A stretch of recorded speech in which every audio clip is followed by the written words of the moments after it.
অথচ কতটা বড় আছে, সবকিছু আছে। এক্স্যাক্টলি, আমি তো চেক করলাম, আপনি চেক করেন, আপনি চেক করেন। অথচ কতটা আত্মবিশ্বাসের সহিত তিনি এখানে এই বক্তব্য, মানে অসত্য এতটা সত্য হিসেবে উত্থাপন করলেন যে মানুষ বুঝলেন যে আসলেই তিনি কি কথা বলেছিলেন। আমি নিজে তো কনফিউশনে পড়ে গিয়েছি, চেক করলাম, তিনি চেক করতে পারেন। এখন দেখেন, ঐক্যমত কমিশনের আলোচনায় আমি ছিলাম, ছিলাম বলেই টকশোতে কথা বলতে আমার সুবিধা হয়, না হলে তো আমি বিপদে পড়ে যেতাম। আমার কাছে মনে হয় যে বিএনপি বা অন্য দলের যারা বিএনপির সাথে আছে, যারা ঐক্যমত কমিশনের আলোচনায় ছিল না, তারা মাহফুজ ভাইদের কথা শুনে কনফিউশনে পড়ে যান যে আসলে কি বিএনপি প্রতারণা করছে। তো আমি যেহেতু আলোচনায় ছিলাম, আমার আসলে কোনো কনফিউশন নাই। আমি তার কথাগুলো নেভার, আমার কোনো অবস্থা চেঞ্জ হয়নি, চেঞ্জ হয়নি। আপনি দেখাতে পারবেন না অবস্থা। এই কথা তো আপনি প্রতিদিন বলেন না, এটা তো বাস্তবতা না। আমি তো বিএনপি নেতা, ওই সময় ছিলাম গণ অধিকার পরিষদের নেতা। বিএনপি নেতা হিসেবে তো ওখানে যান নাই, ওই সময় তো গণ অধিকার সেক্রেটারি হিসেবে গেছেন। ওই সময় গণ অধিকার পরিষদের সেক্রেটারি হিসেবে গিয়েছি, বাট বিএনপির সাথে যুগপৎ আন্দোলন ছিল, একসাথে আমরা ছিলাম, একসাথে পথ চলেছি, একসাথে রাজনীতি করেছি, একসাথে আন্দোলন করেছি। আপনার নেতা তো জাসদ ছাত্রলীগের নেতা ছিল। শোনেন, জামাতের আমির বর্তমানে যিনি রয়েছেন ডাক্তার শফিকুর রহমান, ইতিহাসের সবথেকে ভণ্ড এবং প্রতারক আমির। দেখেন, আপনাদের অতীতের না রুচি আসে, মাঝে মাঝে এমন শব্দ চয়ন করেন, আপনি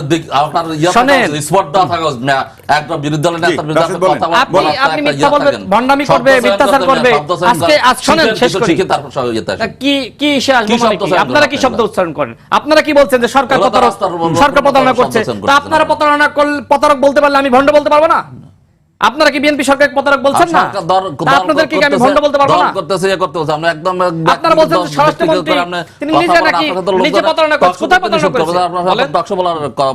আপনি বলেন যে বিএনপি কে আপনি প্রতারক বলতেছেন না? তাহলে আপনি প্রতারক বলতে পারলে আপনি ভণ্ড কেন বলতে পারবেন না? স্বরাষ্ট্রমন্ত্রীর দ্বারাই তো বলতেছেন। আপনি তো স্বরাষ্ট্রমন্ত্রীকে ভণ্ড বললেন, আপনি নিজেই তো বললেন। আপনি বললেন যে প্রতারণা করেছে। আমি ভণ্ড বলছি, আপনি প্রতারক বলেছেন না? মিথ্যা প্রতারণা করেছে কথা বলেছেন না? তো প্রতারণা কে করে? আপনি বলেন প্রতারণা কে করে?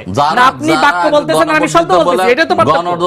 আপনি বাক্য বলতেছেন, আমি শব্দ বলতেছি, পার্থক্য তো এখানে নাকি? না, আপনি তো ব্যক্তিগত আক্রমণ করতেছেন। আপনি বাক্য বলেন নাই, তা আপনি বাক্য বললে সেটার আমি শব্দ বলেছি। কথা বলেছি, আপনি দলের অবস্থানের কথা বলেছেন। আপনি স্বরাষ্ট্রমন্ত্রীকে নিজে বলেছেন যে স্বরাষ্ট্রমন্ত্রী জাতির সাথে প্রতারণা করেছে।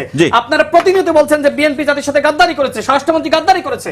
তো এই যে আপনি বাক্য বলতেছেন, আমি জাস্ট এটার একটা নাম বললাম, তাই না? এখানে আপনি আমাকে বলছেন যে আপনার সাথে টকশোতে বসা উচিত না। তো টকশোতে বসবেন কি না বলবেন সেটা আপনার সিদ্ধান্ত।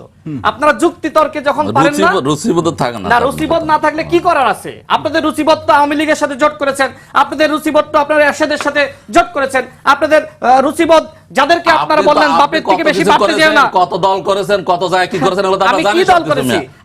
আমি তো গণ অধিকার পরিষদ করেছি, তাই না? এটা তো ওপেন সিক্রেট। আপনার জামাতের আমিরের নেতা সে তো জাসদ ছাত্রলীগ করেছে, তাই না? আপনাদের দলে এরকম কত নেতা আছে ছাত্রলীগ করে এসেছে। আপনারা দেখেন, এই যে 24 রাজাকার মেজর আক্তার, সে আমাকে রাজাকার, এই গণ অভ্যুত্থান চলাকালীন সময়ে একটা ফেজদাবি বলে টকশোতে আমাকে রাজাকার বলেছিল। তো সেই ব্যক্তিকে আপনি কিভাবে আপনার দলে নিলেন বলেন? আপনারা বলেন যে 71-এর সাথে আপনারা 24-কে আপনারা মেলাবেন না, তা আপনারা কি করতেছেন? আপনারা যারা 24-এর এই যে গাদ্দার, এই গাদ্দারদেরকে আপনারা কেন দলে নিলেন আমাকে বলেন? আপনারা বিএনপি কে গাদ্দার বলছেন, বিএনপি কে প্রতারক বলছেন, তো এইগুলো কি? আপনি লাইন বলতেছেন আর আমি শব্দ বলতেছি, পার্থক্য এখানে। আপনি আজকে বললেন যে বিএনপি জনগণের সাথে ধোঁকাবাজি করেছে, তার মানে কি বিএনপি ধোঁকাবাজ? বিএনপি কোথায় ধোঁকাবাজি করেছে? একটা প্রমাণ দেন তো। ঐক্যমত কমিশনের আলোচনায় সেখানে ডক্টর মোহাম্মদ ইউনূস নিজেই বলেছিল, সে নিজেই বলেছিল যে বিষয়গুলোতে একমত হবেন আর যেই বিষয়গুলোতে ভিন্নমত থাকবে আমরা সব ওয়েবসাইটে দিয়ে দেবো। মাহফুজ ভাই, আমি কি এটা মিথ্যা বললাম? আমি যদি মিথ্যা বলে থাকি আপনি আমাকে মিথ্যুক বলতে পারেন, আপনার বলার দরকার নাই যে আপনি মিথ্যাচার করতেছেন। সোজা কথা, রাজনীতির ভাষায় আপনি স্পষ্ট হয়ে বলবেন, আমার কোনো আপত্তি নাই। আমি যদি ভণ্ডামি করি, প্রতারণা করি, আমাকে আপনি ভণ্ড বলবেন, প্রতারক বলবেন। আপনারা তো বলেন যে ভণ্ড তাকে ভণ্ড বলতে হবে। তাহলে আজকে এই মিথ্যাচার গুলো করা হয়নি? সেখানে ভিন্ন মত দেওয়ার জন্য ডক্টর মোহাম্মদ ইউনূস নিজে উৎসাহিত করেছিলেন। দেখেন, সেখানে বিএনপির পক্ষ থেকে আমাদের বর্তমানে যিনি স্বরাষ্ট্রমন্ত্রী তিনি বলেছিলেন যে গণভোটের প্রস্তাব আমরাই করছি, আপনারা গণভোটে যান, যাতে করে জাতি বিভ্রান্ত না হয় এবং আমরাও ক্ষমতায় গেলে এটা আসলে পাল্টাইয়ে না দিতে পারি। এখন কোন গণভোট? স্বাক্ষরিত জুলাই জাতীয় সনদের উপরে গণভোট। তো স্বাক্ষরিত জুলাই জাতীয় সনদ, এই যে ডক্টর মোহাম্মদ ইউনূস প্রতারণা করলেন, তিনি কি করলেন? আমরা যে সনদে স্বাক্ষর করেছি উইথ নোট অফ ডিসেন্ট, এরপরে যে সময় আপনি দেখেন যে ওই জাতীয় সংসদে যে দক্ষিণ প্লাজায় আমরা যে সময় স্বাক্ষর করলাম, আমাদের সামনে যে দলিলটা দেওয়া হয়েছিল সেখানে কিন্তু নোট অফ ডিসেন্ট ছিল। এরপরে জুলাই জাতীয় সনদ বাস্তবায়ন আদেশ যে সময় জারি করা হলো সেখানে নোট অফ ডিসেন্ট নাই। প্রতারণা কে করলো? ডক্টর মোহাম্মদ ইউনূস। তাহলে আমি কি ইউনূস সাহেবকে এখন প্রতারক বলতে পারি না? যে জুলাই গণঅভ্যুত্থান নিয়ে এবং জুলাই জাতীয় সনদ নিয়ে সর্বপ্রথম যদি কেউ প্রতারণা করে থাকে ডক্টর মোহাম্মদ ইউনূস করেছে। নোট অফ ডিসেন্ট যে উঠে দেওয়া হলো বা থাকলো না, সেটা কার পরামর্শে মনে হয়? সেটা মনে হয় জামাতের পরামর্শে। জামাত তো আগের দিন বলল যে আমরা এই জুলাই জাতীয় সনদে স্বাক্ষর করব না। কার ভয়ে, কার চাপে? কার ভয়ে, কার চাপে পরের দিন তারা স্বাক্ষর করার জন্য চলে গেল? জি রাশিদ খান, আমি এটা শেষ করি। দেখেন, গণভোট নিয়ে যে প্রতারণা ডক্টর মোহাম্মদ ইউনূস করেছিল সেখানে 4টা প্রশ্ন, একটা উত্তর। এরপরে বিএনপির সংগ্রামী মহাসচিব তিনি কি প্রতিবাদ লিপি দেননি? তিনি কি বলেছিলেন? তিনি বলেছিলেন যে জনগণের সাথে সরকার প্রতারণা করছে। আমরা যদি জনগণের ম্যান্ডেট পাই তাহলে স্বাক্ষরিত জুলাই জাতীয় সনদ অক্ষরে অক্ষরে বাস্তবায়ন করব। বিএনপি এখন কি বলছে? বিএনপির মাননীয় চেয়ারম্যান কি বলছে? একই কথা বলছে না আমাদের প্রধানমন্ত্রী? তিনি সর্বত্র জামাত এনসিপি তারা তো অক্ষরে অক্ষরে বাস্তবায়ন করব। তারপর বিএনপি প্রতারণা করছে নাকি জামাত প্রতারণা করছে? বাংলাদেশের প্রধানমন্ত্রী প্রতারণা করছে নাকি আমাদের বিরোধী দলীয় যিনি রয়েছেন আমাদের মাননীয় নেতা? জুলাই সনদ বাস্তবায়নের প্রশ্নে যে বিএনপি বা সরকার প্রধানের যে বক্তব্য, সেটি এনসিপি এবং জামাত সেখানে তারা কোনো আস্থা রাখতে পারছে না। রাশেদ খান, আমি আলোচনা শুনবো, তার আগে মোস্তফা কলবে আসতে চাই। একই দিনে ভোট হলো, সরকার গঠন হলো, আমরা একটা নির্বাচিত গণতান্ত্রিক সরকার পেলাম, কিন্তু গণভোটের কি হলো? আপনার প্রশ্ন ছোট্ট কিন্তু জবাব বিস্তারিত। একটু পেছনে যেতে হয় সামান্য। নির্বাচন হয়েছে একটা, ভোট হয়েছে দুটা।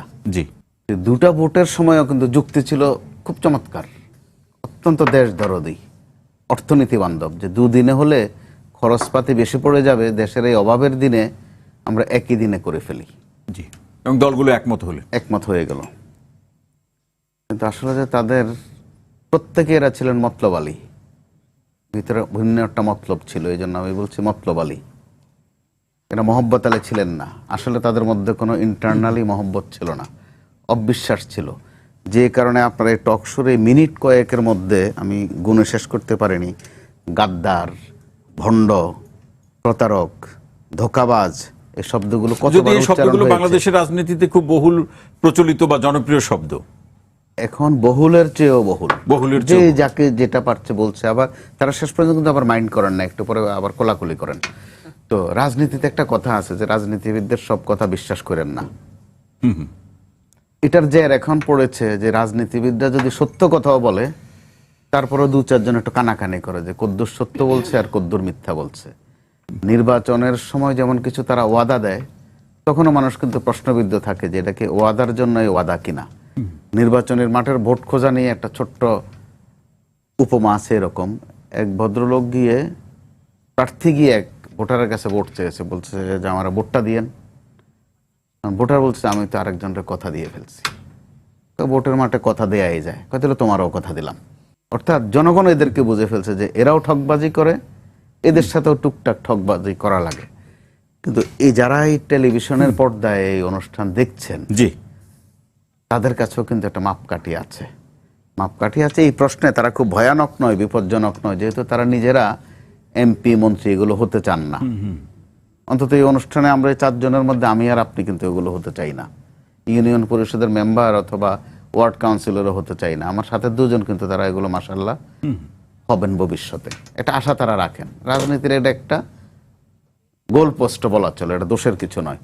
কিন্তু এই কাজটুকু করতে গিয়ে তারা যে জনগণের কাছে পদে পদে ধিকৃত হচ্ছেন, সমালোচিত হচ্ছেন, এটা তারা কিন্তু উপলব্ধি করেন না। কিন্তু তারা তো মনে করছেন যে তারা যা বলছেন সেই সত্য প্রতিষ্ঠার লড়াই তারা করছেন, সেখানে এক পক্ষ আরেক পক্ষের যে এই সত্য প্রতিষ্ঠার লড়াইয়ের নানা ধরনের কৌশল তো থাকবে। এই যে সুন্দর শব্দটা হচ্ছে কৌশল।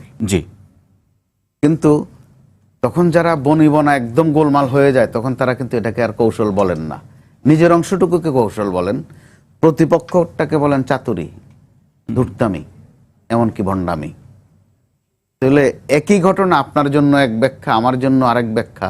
তো এই ক্ষেত্রে তো যারা এই অনুষ্ঠান দেখছেন অথবা যারা আওয়ামী লীগের আছেন, তারা ইদানিং এসব অনুষ্ঠান বেশি দেখেন, কাজকর্ম কম লুকিয়ে টুকিয়ে থাকেন। না, তাহলে আপনি যেটা বললেন মুস্তাফা কামাল, সেই পয়েন্ট অফ প্যারামিটারে তো 2 জনের আলোচনায় ঠিক আছে, উভয়ই ঠিক আছে। এখন কে যে বেশি ঠিক, এটা হচ্ছে প্রশ্ন। ওই ডাক্তার, তিনি আবিষ্কার করেছেন যে তিনি ক্যান্সার রোগী ভালো করতে পারেন। তখন বলতে বলতে গিয়ে বলছেন যে গত 200 বছর ধরে আমি এই ক্যান্সারের ওষুধ বিক্রি করছি, প্রায় 10 লাখ ক্যান্সার রোগী ভালো হয়েছে। তো একজন মনোযোগ দিয়ে শুনলেন যেটা কি বলল, 200 বছর ধরে বিক্রি করছে, তাহলে ওনার বয়স কত? 10 লাখ রোগী ঠিক করছে। দেশে কত ক্যান্সারের রোগী আছে? তো এখন সচেতন এক ব্যক্তি তার অ্যাসিস্ট্যান্টে জিজ্ঞেস করলো, বলল যে তোমার ওস্তাদ কি একটু ভণ্ড কিসিমের মনে হয়? না, হালকার উপর জাপসা ভণ্ড। আমি 200 বছর বলতে পারবো না, আমি মাত্র 150 বছর ওনার সাথে আছি, এর আগে 100 বছর আমি অন্য এক ওস্তাদের সাথে ছিলাম। ওই ক্লায়েন্ট কিন্তু বুঝে নিয়েছে যে কোনটা কোন কিসিমের ভণ্ড। তো এই রাজনীতি 24 পরবর্তী রাজনীতিতে এরকম হওয়ার কথা ছিল না। আমার মূল কথা হচ্ছে এটা, মূল কথা হচ্ছে আগে ছিল এটা, আপনারা যে যা পেরেছেন বলেছেন। এখন যদি প্রশ্ন আসে, শেখ হাসিনা তো নিয়মিত এই দুটা দলকে ভণ্ড, প্রতারক, ঠকবাজ, রাজাকার, জোচ্চোর সব বলেছিল, তার মানে কি উনি সঠিক বলে গিয়েছিল আগাম? এই প্রশ্ন কি এসে যাচ্ছে না? আপনি তো জবাব দিতে পারবেন না। যে আমি তো পাইওনিয়ার, আমি তো আগেই বলে গিয়েছিলাম যে তারা ভণ্ড। অসংখ্য ধন্যবাদ। মাহফুজুল হক ভাই, আসতে চাই যে আপনি যে প্রসঙ্গগুলো বললেন তার প্রেক্ষাপটে রাশেদ খান যে যুক্তি এবং তার যে রাজনৈতিক ব্যাখ্যাগুলো বললেন, এর প্রেক্ষাপটে আপনার কি বলা আছে, কি বলার আছে আপনার? এখন দেখেন, রাশেদ ভাই বলেন মানে হচ্ছে যে ওনারা জুলাই সনদ আদেশ বা হচ্ছে যে ওনারা যেগুলো হচ্ছে যে ঐক্যমত হয়েছেন সেগুলোতে মানে সেগুলো করবেন, যে নির্বাচিত হলে যেগুলো হন নাই সেগুলো করবেন না। তো জুলাই রাশেদ খান একটা পয়েন্ট বলেছেন যে নোট অফ, এই জুলাই সনদ থেকে নোট অফ ডিসেন্ট যে উঠে গেল, এইটা তার ধারণা জামাতের পরামর্শে অন্তর্বর্তীকালীন সরকার সেটা তুলে দিয়েছে। এখন সবই তো ধারণা, তো আপনি করতে পারেন, যে কেউ করতে পারেন, বেসিস থাকুক না তার। আমার ধারণার চেয়ে রাশেদ খানের ধারণা কিন্তু গুরুত্বপূর্ণ এই অর্থে তার স্বাক্ষর আছে এবং তিনি জুলাই ঐক্যমত কমিশনে তিনি ছিলেন। ধারণা তো আমি বললাম তো, ধারণা অধিকাংশ কোরআন শরীফে আয়াত আছে, অধিকাংশ ধারণা ভুল হয়।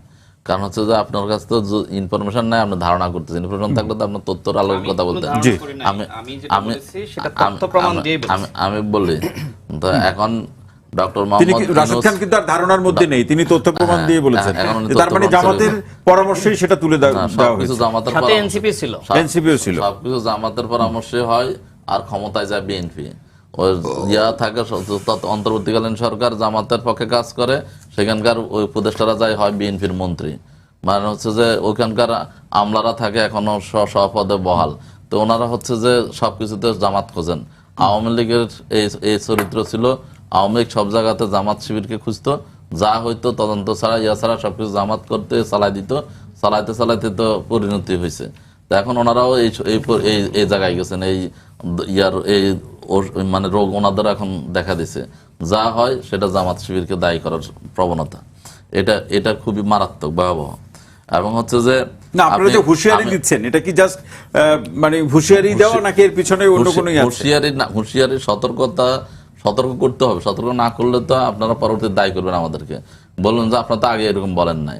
আপনি যে 91 অবস্থাটা আপনার মাথায় রাখা উচিত। 91-তে জামাত ইসলামী, বিএনপি, আওয়ামী লীগ সবাই এরশাদ বিরোধী আন্দোলন করলো। মানে সরকারের অধীনে এই শাসকের অধীনে নির্বাচন সুষ্ঠু হবে না এবং ইয়ার কেয়ারটেকার সরকার লাগবে। আন্দোলন করলো। আন্দোলন করার পরে বিএনপি 140 আসন পেল, জামাত 18 আসন পেল। জামাত, আওয়ামী লীগ প্রস্তাব দিল যে 8টা মন্ত্রণালয় দিবে এবং হচ্ছে যে মানে শেখ হাসিনা তার রাষ্ট্রপতি নির্বাচনের সময় এখন গোলাম আজমকে যদি অনেক গালি দেয়, কিন্তু তার পা ধরে সালাম করার জন্য লোকজন পাঠায়, সব সমর্থন চাইলেন। কিন্তু জামাত ইসলামী সে জায়গায় গেলেন না, নিঃশর্ত সমর্থন দিলেন বিএনপিকে। বিএনপি সরকার গঠন করলো। 91 সাথে এই যে 26-এর নির্বাচনের কি দেখছেন? মিল আছে, মিলটা এই জায়গায় মিল আছে হচ্ছে যে সেই সময় জামাত ইসলামী নিঃশর্ত সমর্থন দিয়ে বিএনপি সরকার গঠন করার সুযোগ দিল। কিন্তু বিএনপি যখন সরকার গঠন করলো, তখন বিএনপি এক পর্যায়ে জামাত ইসলামী প্রস্তাব করলো যে ঠিক আছে, কেয়ারটেকার সরকারের জন্য আমরা আন্দোলন করছি, আপনারা এখন এটাকে সংবিধান অন্তর্ভুক্ত করেন। কিন্তু আমাদের প্রধানমন্ত্রী তিনি বললেন, বিএনপি নেত্রী তিনি বললেন যে আসলে বাংলাদেশের শিশু এবং পাগল ছাড়া কোনো লোক কি নাই, নিরপেক্ষ নাই, এটা সম্ভব না, আর সরকারের অধীনে নির্বাচন হবে। কিন্তু তখন জামাত বললো যে যদি আপনারা যে এই পথে হাঁটেন তাহলে আমরা কিন্তু আপনাদের সাথে থাকতে পারবো না। আমাদের অঙ্গীকার, আমরা যে জন্য আন্দোলন করেছি সেইটার জন্য আমাদেরকে রাজপথে যেতে হবে, আপনাদেরকে রাজপথে পাঠায়েন না। এই সুযোগ আওয়ামী লীগ নেবে, আওয়ামী লীগ ক্ষমতায় আসবে, কিন্তু আপনারা তখন আমাদেরকে দায়ী করবেন। অনেকভাবে বোঝানোর চেষ্টা করলেন, কিন্তু তারা বুঝলেন না, গো ধরলেন, এবং শেষ পর্যন্ত তখন জামাত ইসলামী সংসদ থেকে পদত্যাগ করে রাজপথে চলে গেলেন, আন্দোলন গড়ে তুললেন। তখন আওয়ামী লীগ প্রথমে একমত ছিল না, কিন্তু যখন দেখছে উপায় নাই, তখন আওয়ামী লীগ কি আন্দোলন শুরু করলো, এবং পরবর্তীতে বিএনপি কিন্তু সেই একতরফা নির্বাচন দিয়েছে। বিএনপির ইতিহাসে সবচেয়ে কালো অধ্যায় তখন কিন্তু দুইটা নির্বাচন সরকার হয়েছে, সংবিধান সংশোধন করে কেয়ারটেকার সরকার আনতে হয়েছে। অসংখ্য ধন্যবাদ। আমরা এই গভর্নমেন্ট আরো কিছু আলোচনা শুনবো, তবে এই পর্যায়ে অসংখ্য ধন্যবাদ। রাশেদ খান, আসতে চাই এই যে হুঁশিয়ারি দেওয়া হচ্ছে জামাত এনসিপির পক্ষ থেকে, আরেকটি গণ অভ্যুত্থানের কথাও বলা হচ্ছে, হরতাল অবরোধের সেই কথাও বলা হচ্ছে, অর্থাৎ মোটামুটি আন্দোলন সংগ্রামে যা যা করা হয় বাংলাদেশে কোনোটা কিছুই তারা বাদ রাখছেন না। এবং সেক্ষেত্রে মাহফুজ ভাই বললেন যে সরকারকে সতর্ক করা, যাতে ভবিষ্যতে জামাতকে বা এনসিপিকে কেউ দায়ী করতে না পারে। 11 দলীয় জোটের নেতৃত্বে বাংলাদেশে যতই গণ অভ্যুত্থানের হাক ঢাক তারা পারুক না কেন, কিচ্ছু হবে না। এবং নাহিদ ইসলাম নিজেই তো বিশ্বাস করে না দেশে জামাতের নেতৃত্বে কিছু হবে। সুতরাং জনগণ কিভাবে বিশ্বাস করবে? আজকে যে তারা গণ অভ্যুত্থানের নতুন হুমকি দিলেন নাহিদ ইসলাম, আওয়ামী লীগ একই কথাই বলতো, বিএনপিতে কিছুই হবে না, জামাত বিএনপি কিছু করতে পারবে না। শেষ করি তো, এই যে গণ অভ্যুত্থানের নতুন ভাবে ডাক দিতে যাচ্ছেন, এই গণ অভ্যুত্থানের ডাক কে দিবেন? 24-এর গণ অভ্যুত্থানের মুখপাত্র নাহিদ ইসলাম, নাকি গণ অভ্যুত্থান পরবর্তী সময়ে জামাত ইসলামের হাতে সমস্ত গণ অভ্যুত্থানের ক্রেডিট এবং নেতৃত্ব সঁপে দিয়েছে নাহিদ ইসলাম, সেই ডক্টর শফিকুর রহমান? এই ডক্টর শফিকুর রহমান আসলে গণ অভ্যুত্থানের নেতৃত্ব দিবেন নাকি নাহিদ ইসলাম নেতৃত্ব দিবেন, সেইটা আগে ফয়সালা করেন। কারণ আপনারাই বলেছেন যে সংস্কারের নামে জামাত ইসলাম প্রতারণা করছে, ভণ্ডামি করছে জামাতের নেতৃত্বে, সুতরাং জামাতই দিবে। আমরা যদি হিসাব অনুযায়ী তাহলে আমি আরেকটা ভিন্ন বক্তব্য থাকবে যে জামাতের নেতৃত্বে কোনো গণ অভ্যুত্থান সফল অতীতেও হয়নি, ভবিষ্যতে ইনশাল্লাহ হবে না, বর্তমানে তো হচ্ছেই না। জনগণের কোনো অংশগ্রহণ আছে, নিজেদের কর্মীরা, এর বাড়িতে কোনো অংশগ্রহণ নাই। আচ্ছা শোনেন, আমি যে হুমকি দামকি বা হুঁশিয়ারি দিচ্ছে, সেটা কি নিজেদের রাজনৈতিক কদর বা দাম? আমি আপনাকে একটা বক্তব্য দেখাই, বলুন। এই বক্তব্য নিশ্চয়ই আপনি দেখেছেন, আপনি পড়ে শোনান। ভণ্ড, প্রতারক, মুনাফিক জনগণের সাথে গাদ্দারি করছে। মাননীয় প্রধানমন্ত্রীকে একদম সরাসরি 11 দলীয় জোটের সমাবেশে আমাদের বিরোধী দলীয় নেতা উপস্থিত ছিলেন, তার উপস্থিতিতে নাসিরউদ্দিন পাটোয়ারি আমাদের মাননীয় প্রধানমন্ত্রীকে ভণ্ড, প্রতারক এবং মুনাফিক বলেছে। মাহফুজ ভাই, বক্তব্য শোনেন নাই আপনি? আপনাদের নেতাগুলো প্রতিবাদ করেছে। একটু আগে শুনলাম, আপনি এখানে বসে বললেন আপনি আমাকে ইট মারবেন। মাহফুজ ভাই, আপনি আমাকে ইট মারবেন, আমি কি এই ইটের বদলে আপনাকে মিষ্টি মারবো?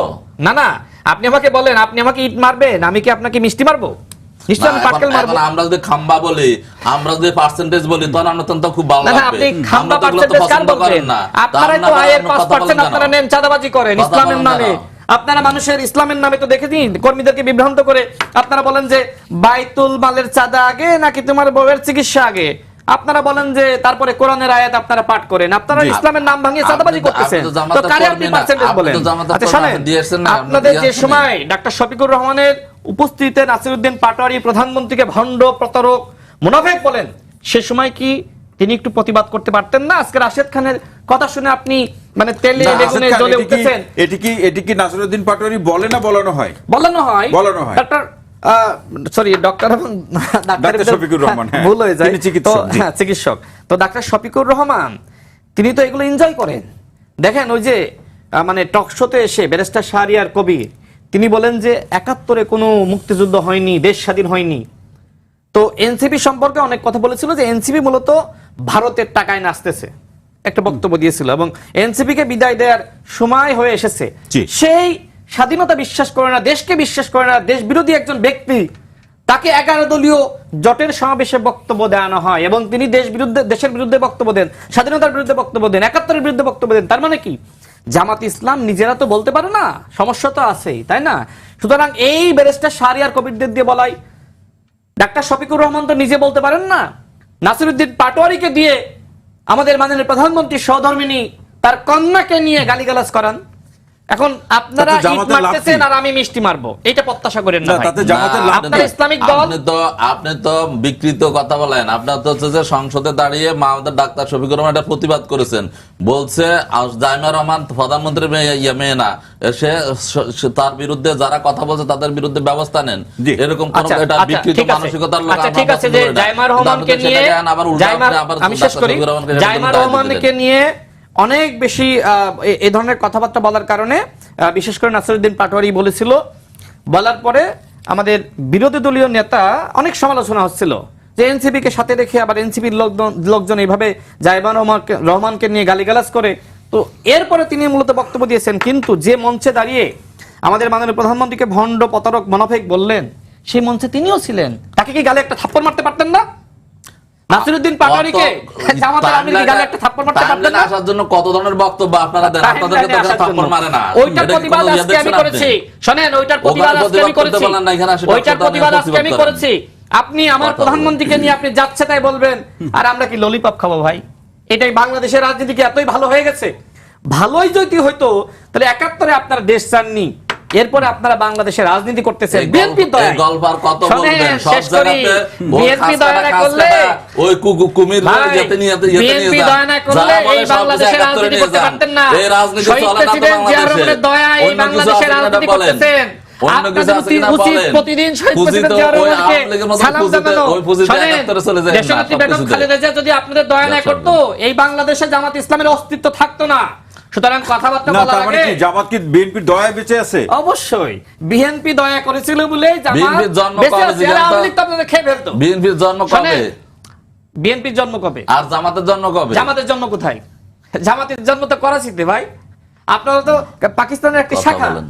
তাই না? আপনি যদি বাংলাদেশের কথা- দল হয়ে থাকে তাহলে আপনার জন্ম 2008 সালে। বললাম তো, আপনার জন্ম 2008 সালে। বিএনপি 1900 ওই জি, আমরা একটা বিরতি থেকে শেষ করি। আমি শেষ করব। মোস্তফা কামালের কথা বিরতি থেকে ফিরে এসে শুনবো। জি, একবারে দেখলেন, জামাত দেখলেন। ইসলামের জন্ম অবশ্যই বিএনপির পরে। আর যদি জামাত ইসলাম মনে করে যে আমাদের জন্ম সেই আপনার সম্ভবত 47-এর আগে, জি, রাশিদ খান, 47-এর রাশিদ আগে। খান। রাজনীতির ভাষা আচরণ অত্যন্ত জঘন্য হয়ে গেছে। গণ অভ্যুত্থান পরবর্তী সময়ে আমাদের রাজনৈতিক শিষ্টাচার একদম নষ্ট হয়ে গেছে। কিন্তু যারা এই ধরনের আচরণ প্রতিনিয়ত করতেছে তারা ভাবতেছে আমাদের আসলে এগুলো জবাব দেওয়ার কেউ নাই, যে কারণে আমাদের মাঝে মধ্যে আসলে বলতে হয়। আমরা আসলে বলা যায় যে এক প্রকার বাধ্য হই।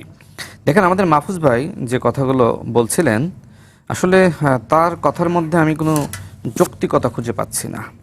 তিনি যে জুলাই জাতীয় সনদের পক্ষে বলছেন এবং তিনি বলছেন যে বিএনপি জনগণের সাথে প্রতারণা করেছে, তিনি কি একটি বারের জন্য তথ্য উপাত্ত সহিত বলতে পারছেন যে এইভাবে আসলে বিএনপি জনগণের সাথে ধোঁকাবাজি করেছে, প্রতারণা করেছে?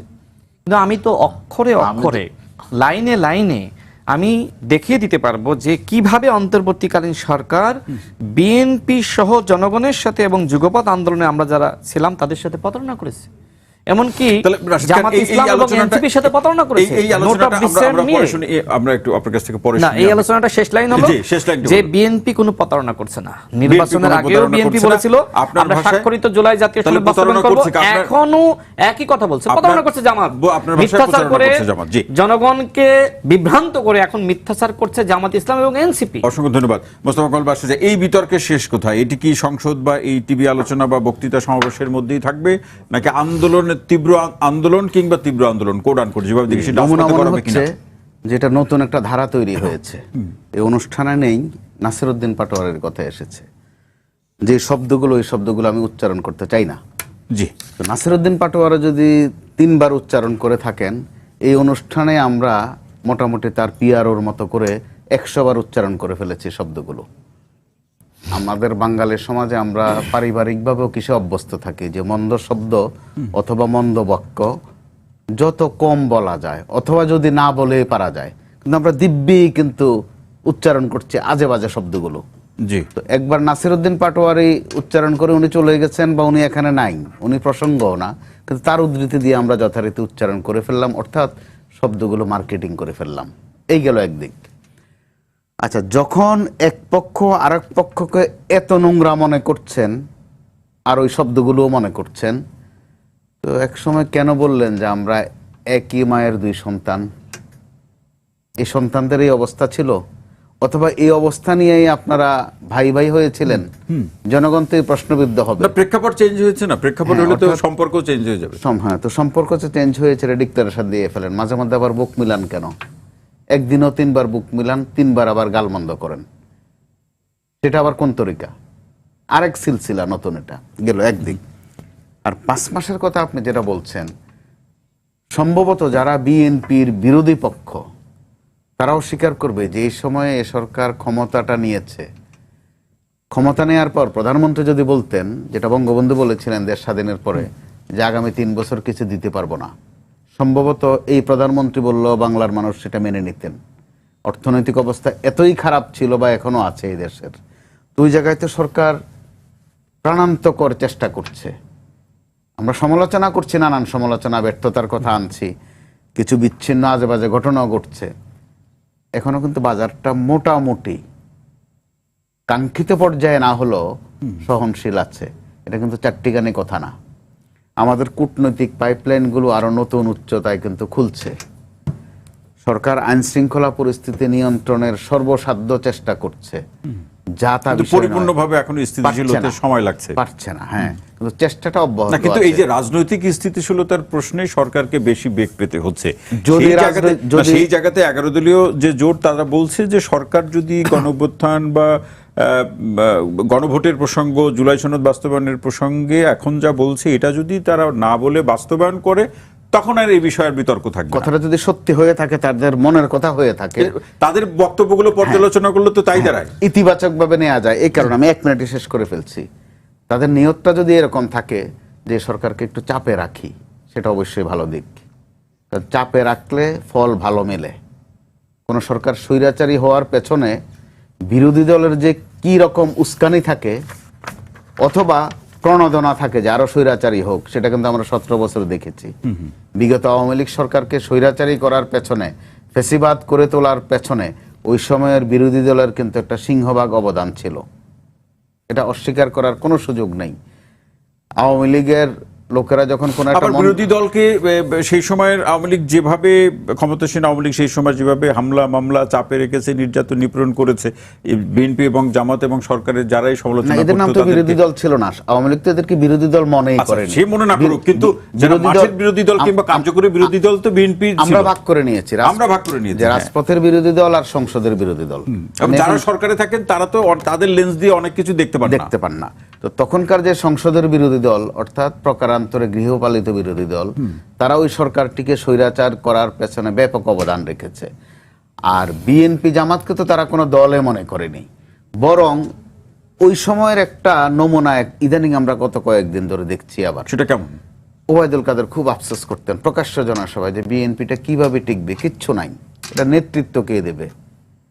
বিএনপি একটু ভালো হবে যদি তারেক রহমানকে দল থেকে বের করে দেয়। আপনার বোধহয় মনে থাকার কথা, এত দরদ ছিল বিএনপির প্রতি। দল বিএনপির, কান্দে আওয়ামী লীগ, ব্যথা পাই আমি, চিল্লাচিল্লি করেন আপনি। তো ওই নমুনা ইদানিং আবার কিন্তু আমরা দেখতে পাচ্ছি। যদি বিরোধী দল এখন যে প্রকাশভঙ্গিটা করছে, শুধুই যদি চাপ তৈরি করার জন্য হয়, ত্রুটি বিচ্যুতি ধরিয়ে দেয়, এটা মন্দ না। এর বাইরে অন্য কিছু কি দেখছেন আপনি? হ্যাঁ, দেখছি। কি সেটা? তারা আন্দোলন শব্দের কাছে খুব একটা যায় না, কমের পক্ষে হুঁশিয়ারি না, মাঝে মধ্যে বিপ্লব, এগুলো কিন্তু আবার হাস্যকর। বিপ্লব কি হাতের মোয়া? কথায় কথায় বিপ্লব। আর ভাই, যুদ্ধ তো সারাক্ষণ ভাল লাগে না শুনতে। আপনি ওই সাবজেক্টে ভালো অবদান আছে, আপনার পড়াশোনা করেন এবং করান। ওয়ারের পাশাপাশি পিস শব্দটাও থাকে, যুদ্ধ ও শান্তি সমান্তরাল দুটা শব্দ। কিন্তু জামাতের অ্যাপ্রোচ মাঝে মধ্যে যে কি যেন বিপ্লব করে ফেলবে, আবার এত সোজা, অথবা গণ অভ্যুত্থান করে ফেলবে। তো থ্রেটের মাত্রা, এটা কি থ্রেট নাকি নিজেদের উচ্চতা বাড়ানোর কোনো চেষ্টা, নাকি আসলে সরকারকে একটু চাপে রেখে? ইদানিং আমরা আবার শুনি শব্দ বোমা। এটা কি? শব্দ বোমা, অর্থাৎ বোমা নানান কিসিমের আছে, রাসায়নিক বোমা আছে, যুদ্ধাস্ত্রে ব্যবহারের বোমা আছে, আর শব্দ বোমা মূলত ফাংশনালি গালিগালাজ, যেটা আমাদের ওই ফেসবুকে সোশ্যাল মিডিয়ায় এক ভদ্রলোকের নাম খুব ঘোরে, সেফুদা। উনি নিজেও শব্দ বোমা বলতে পছন্দ করেন। একটা গালি দেওয়ার আগে বলে যে আমি এখন একটা শব্দ বোমা ছড়ব। তো 24 পরবর্তীতে এগুলো কিন্তু তামাশা। তামাশা, জি। আমরা কিন্তু ওই প্রাণগুলার কথা ভুলে এটি যাই, গণতন্ত্রকে ওই রক্তের কথা ভুলে যাই, অধিকতর শুদ্ধতার জায়গাতে নিবে না, মোটেই না, চর্চার প্রশ্নে মোটেই নেবে না। মোটেই নেবে। মোস্তফা কামাল ভাই, অসংখ্য ধন্যবাদ আপনাকে। মাহফুজুল হক ভাই আসতে চাই, যেটি আমাদের রাশেদ খান বলছিলেন যে আপনার এই অভিযুক্ত আলোচনায় যুক্তি তর্কের লেশ মাত্র নেই, তিনি বললেন। আচ্ছা, বিচার তো দর্শক শ্রোতারা করবে বা জি, এরা করবে। জি। এখন আমার কথা তোমার কাছে অযৌক্তিকই মনে হবে। সব সময় সরকারি দলের কাছে বিরোধী দলের কথা অযৌক্তিক মনে হয়, এবং সরকারি দল বিরোধী দলকে না আমি বলি এক মিনিট সবসময় মনে হয় না। একটা উদাহরণ দেই, সংসদে যখন আমাদের এই যে তেল, গ্যাস, পেট্রোল নিয়ে একটা বিশ্রী রকম অবস্থা হলো, বিরোধী দলীয় নেতা সুন্দর করে শুধু একটা প্রস্তাব রাখলেন যে আমরা একসাথে কাজ করতে পারি কিনা। একটা কমিটি গঠন হলো, প্রধানমন্ত্রীর সঙ্গে সঙ্গে কিন্তু সেটা রিসিভ করলেন, একটা কমিটি ঘোষণা হলো, কাজ কিন্তু শুরু হলো না, এক রাতের মধ্যে সব সমস্যা সমাধান। তার মানে জি, গ্রাহ্য মামলা করেন, একুরেটলি যদি বলা যায় অবশ্যই প্রধানমন্ত্রী না, অ্যাটেনশন দেন সেটাতে। আপনি তো এটা দেখতে পাচ্ছেন, মানে ওই যে আপনি একটু আগে বললেন না ওবায়দুল কাদেরের মতো অনেক দয়া, বিরোধী দলের জন্য মায়া। মানে এই যে রাশেদ ভাই একটু আগে বললেন না যে জামাত ইসলামী তো আসলে কোন লোক তো জামাত ইসলামের সাথে নাই, সব কর্মী, জন্ম সমাবেশ যা হয় সবই মানে এগুলো জামাত বা লোকও হয় না, বা হচ্ছে যে কেউ তো জামাতের ডাকে আসে না। তো ওই সময় বলতে ওই যে ভাই বললেন না যে ওবায়দুল কাদের বলতেন যে আসলে ভোট দিতে, ভোটে অংশগ্রহণ করবে কই থেকে, তাদের তো ভোটারই নাই, বাংলাদেশে তো বিরোধী দলের কোনো ভোটারই নাই, সব তো আওয়ামী লীগে যোগ দিয়ে গেছে, আওয়ামী লীগের হয়ে গেছে। এখন এটা ওনাদের মানে যখন ক্ষমতায় থাকেন তখন তো না, কিন্তু মানে যে প্রশ্নটা মাহফুজ ভাই, এখানে প্রশ্নটা হচ্ছে শক্তির চেয়ে হুমকিটা বড় হচ্ছে কিনা। আমি আপনাকে বলি ভাই, যে সেটা বলছেন ভাই, কি আমি যে প্রশ্নগুলো করছি ভাই তো একটু উত্তর দেন নাই। আমি বলছি যে নির্বাচন কমিশন যখন এই গণভোটের ইশতেহার যখন আকার প্রকাশ করলেন, ওয়েবসাইটে দিলেন, তখন কোন এগুলো দেখছেন না দেখেন নাই? তখন কি চোখ বন্ধ করে রাখছেন? চোখ বন্ধ করে রাখছিলেন? এটা দেখার পরে কিভাবে ওনারা এই যে গণভোটের পক্ষে রায় দিলেন, প্রতিবাদ আবার রায় চাইলেন কিভাবে? কথা বলেন। এরপর সেগুলো করলেন। এখন সেখানে তো সুনির্দিষ্টভাবে লেখা আছে যে প্রক্রিয়াটা কি হবে, এই জুলাইটা কিভাবে বাস্তবায়ন হবে, গণভোটের রায়টা কিভাবে বাস্তবায়ন হবে, প্রথম সংবিধান সংস্কার পরিষদ গঠন হবে, শপথ গ্রহণ করবে, 180 দিনের মধ্যে তারা হচ্ছে সংবিধান সংস্কার প্রস্তাব রেডি করবে। না মানলে আপনি জনগণকে কিসের উপর যখন গণভোটের এই ইয়াকার বিজ্ঞপ্তি আকার আসলো, ওয়েবসাইটে প্রকাশ করলো, তখন কি এগুলো নোট অফ ডিসেন্ট থাকবে? তাহলে 9 মাস আলোচনা কেন করলেন? তখন তো দেখাইছে তো, বিএনপি প্রতিবাদ জানিয়েছে না, 9 মাস ধরে এটা নিয়ে ডিবেট হয়েছে, আলোচনা হয়েছে। যখন আদেশ হয়ে গেল তখন সেটা প্রত্যাখ্যান করতে পারলেন না, প্রত্যাখ্যান করা হয়নি, প্রতিবাদ দেওয়া হয়েছে, প্রতিবাদ জানানো হয়েছে, জনগণকে দিলেন। নির্বাচনের চক্রান্ত ছিল না, আপনারা তো বলছিলেন যে নির্বাচন হবে না, হতে দেওয়া হবে না। যখন সরকারে আসেন তখন সব অবৈধ হয়ে যায়, যখন সরকার নির্বাচনের আগে তখন সব বৈধ থাকে। এইটাই হচ্ছে দ্বিচারিতা, এটার কথাই বলছি। তো আপনি তো এটাকে অন্যভাবে ব্যাখ্যা করতেছেন। এরপর উনি প্রশ্ন করেন যে হচ্ছে যে 4টা প্রশ্নের উত্তর একটা কেমনে হবে? আরে ভাই, জিয়াউর রহমানের সময় গণভোট ইয়ার কি ছিল? প্রশ্নটা কি? প্রশ্নটা ছিল আমার নীতিকে সমর্থন করেন কিনা, তাই তো? আপনি নীতি এবং আমি যা কর্মকাণ্ড করেছি সবকিছু কোথায় সে কি কি কর্মকাণ্ড করেছেন সেটা জনগণের সামনে উপস্থাপন করছেন। কি করেছে আপনি জানেন না? কেমনে জানবে? তার মেয়াদে আপনি কি অভিযোগ ছিল আপনার বলেন? তার সময় আপনার অভিযোগ কি বলেন? সব সংবিধান করে নিলেন নিজের মতো করে, নিজের হচ্ছে যে প্রধান প্রশাসক বানিয়ে নিলেন, বানিয়ে নিলেন, সব কিছু করে নিজের মতো করে করলেন। কথার সাথে কি মিলান? কথা বুঝার চেষ্টা করেন, না বুঝে কথা বলেন। সেগুলো আপনি কোনো কিছুই উল্লেখ করলেন না। আমি কোথায় কি কি কাজ করলেন সেটাই আমি জানি না, কি কি আপনার নীতি আদর্শ সেটাই জানি না। তো সেগুলো কি সুনির্দিষ্ট ছিল? কিন্তু এখানে রাশেদ খান যেটা বলছে 5 আগস্টের পরে জামাতি সবকিছু নিয়ন্ত্রণ করছে, এটা তার কথা। আমি তো একটু আগে সেটা বললাম, কথাটা একটা জায়গায় আলোচনা হচ্ছে, তাহলে সেটা নিয়ে কোনো প্রশ্ন নাই, সেটা তো সব বুঝে গেছে জনগণ। আর এখন এখানে 4টা প্রশ্ন সুনির্দিষ্ট ভাবে যে হচ্ছে তত্ত্বাবধায়ক সরকার ব্যবস্থা হবে, উচ্চকক্ষ আনুপাতিক হারে হবে, তারপর হচ্ছে যে এই প্রস্তাবগুলোর এবং সংশোধন হবে। 4টা প্রশ্ন আছে সুনির্দিষ্ট ভাবে, এটা এখন বুঝতে পারেন না, বিপক্ষে যায়। আমি কথাটা শেষ করি।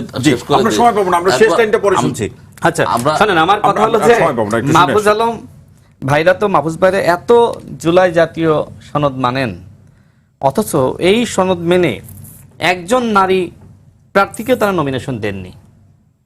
তাহলে তারা যে আসলে কতটুকু জুলাই জাতীয় সনদ ধারণ জোট করে থেকে দিয়েছে, জামাত থেকে না দিক, জোট থেকে তো দিয়েছে। আপনি দিবেন না কেন? আপনি তো জুলাই জাতীয় সনদ মানেন। আপনি বলছেন যে মানে আমরা আমাদের নোট অফ ডিসেন্ট আগেরটা- স্যাক্রিফাইস করেছি।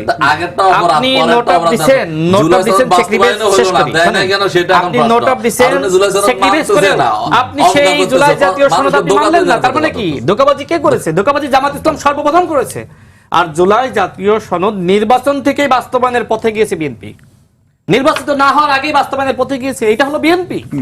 কিভাবে এই যে মানে নারীদেরকে আপনার নমিনেশন দেওয়া, এটা তো একটা 5% অন্যতম। দেয় নাই, 3 প্রায় 3.5% 5% দিতে পারে না। আগের নির্বাচনে বাংলাদেশে কত % দিছে? শোনেন, এটা কি নতুন করে বাংলাদেশে দিছে? কত শতাংশ নারী রাজনীতি করে?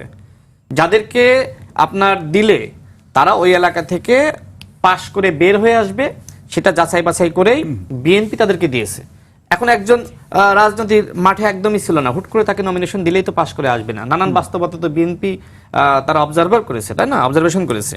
সেই জায়গায় দেখেন বিএনপি তো তাও নারীদেরকে এই নমিনেশন দিয়েছে, জামাত ইসলাম একজনকেও দেয়নি। আমার কথা হলো যে আপনি মনে করেন যে যারা নারীরা এমপি হয় তারা নাকি ট্রফি, আপনার কাছে নারীর মূল্যায়ন এইটাই। তাহলে এই যে জামাত ইসলাম যাদেরকে এখন বসিয়েছে তারা কি ট্রফি?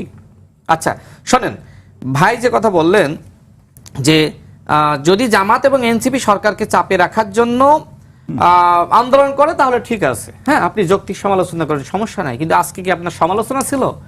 আজকে আপনি সরাসরি হরতাল, অবরোধ, জ্বালা পোড়াও এই হুমকি দিয়েছেন। নাহিদ ইসলাম নিজেই বলেছে আমাদেরকে বাধ্য করবেন না হরতাল এবং অবরোধ কর্মসূচির ঘোষণা দিতে। মানে কি? মানে আপনি এক ধরনের পরিকল্পনা করেই রেখেছেন আপনি বিএনপির বিরুদ্ধে সামনে আন্দোলনে যাবেন। আচ্ছা সর্বশেষ বলি, সর্বশেষ হলো যে আমাদের আমির আজকে আবার নতুন ভাবে গণ অভ্যুত্থানের হুমকি, সরকার ফেসিবাদ কায়েম করছে, সরকার মুনাফেক, সরকার প্রতারক, আপনি এই কথাগুলো বলছেন। আচ্ছা আমার প্রশ্ন হলো যে আপনি যে গণ অভ্যুত্থানের প্রতিনিয়ত হুমকি দেন, আপনার প্রধান কার্যালয়ের তালা বছরের পর বছর ধরে ঝুলছিল, খুলতে যাননি কেন? এত বিপ্লবী আপনার দলে। এই যে এখন শিবিরের যারা এখনকার নেতারা দাবি করছে আমরা গণঅভ্যুত্থানে এই করেছি সেই করেছি, আমরাই পলিসি দিয়েছি, তো ভাই সেই সময় বলে না কেন সেই পলিসি আমাদের, এই পলিসি আমাদের সর্বশেষ কথা হলো আমি দুজনকে সহযোগিতা আশা করি দুজনের জন্য সহযোগিতা হবে এভাবে, দুটা দল যদি উপলব্ধি করেন যে আমরা বালুর ট্রাক সরাতে পারিনি, আমরাও তালা খুলতে পারিনি, শেখ হাসিনা সরকার যদি থাকতো আমরা কেউ এখনো ধান খেতে অথবা কেউ পাট খেতেই থাকতাম, অথবা কারো কারো কিন্তু মৃত্যুদণ্ড হয়ে যেত। এই সংসদে কিন্তু দুই পক্ষে আছে, গুম থেকে ফেরত আসা লোকও আছে, কিন্তু তাদের সাম্প্রতিক আচরণে তৎপরতায় মাঝে মধ্যে প্রশ্ন আসে যে আসলে তাদের কি মিনিমাম কোনো শিক্ষা হয়েছে কিনা। জি না, তাহলে পরিস্থিতি এই প্রশ্ন আপনার কাছে ছিল শুরুর দিকে, তাহলে আমরা যাচ্ছি কোথায়, কোন দিকে যাচ্ছি রাজনৈতিক ভাবে?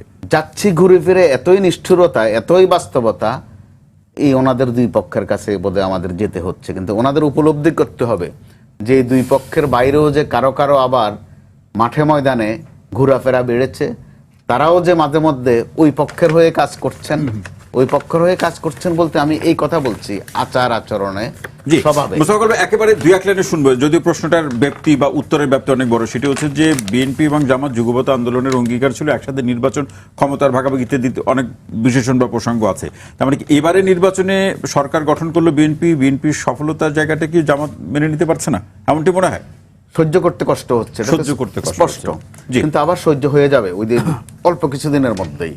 এখন যেগুলো ভাষা আমাদের সামনে আসে যে শেখ হাসিনা ডিসেম্বরে আসবেন, তারিখও বোধহয় একটা দেয় মাঝে মধ্যে, 6 তারিখের কথা আমরা সোশ্যাল মিডিয়াতে শুনি। তো আপনি এই সোশ্যাল মিডিয়ার এই সংবাদে কিন্তু মূলধারার গণমাধ্যমে আসার উপযুক্ত যখন হয়ে যাবে, আপনি দেখবেন আজকে রাশেদ খান আর আমাদের এই ভাই যে এইভাবে টোনে কথা বলেছেন, এরকম বলবেন না, কোলাকুলি করবেন, আবার প্রেক্ষাপট অনুযায়ী সম্পর্কে ভুলে যাবেন আজকে যা বলেছেন।